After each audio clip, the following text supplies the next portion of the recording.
Il était une fois une jeune femme nommée Claire qui vivait dans un petit village tranquille. Claire était une personne pleine de vie, généreuse et aimante, particulièrement envers son vieux chien, Max, qu'elle avait depuis son enfance. Max était son fidèle compagnon, toujours à ses côtés dans les moments heureux comme dans les moments difficiles.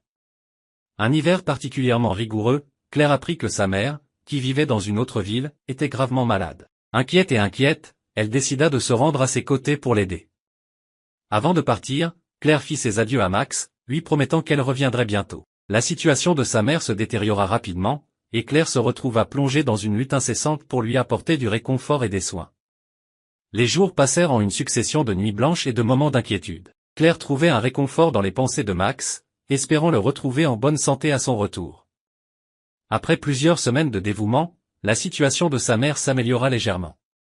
Claire décida alors de rentrer chez elle pour retrouver Max. Lorsqu'elle arriva enfin à la maison, elle trouva une lettre laissée par un voisin.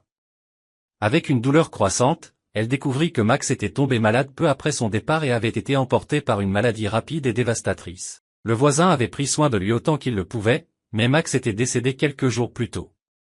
Claire fut accablée par la perte de son compagnon fidèle.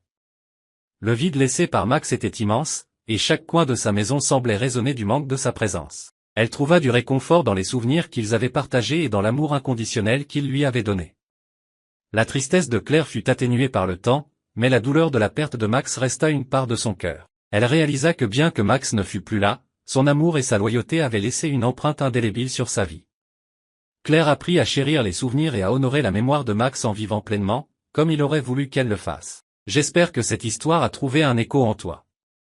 Abonnez-vous pour plus d'histoires.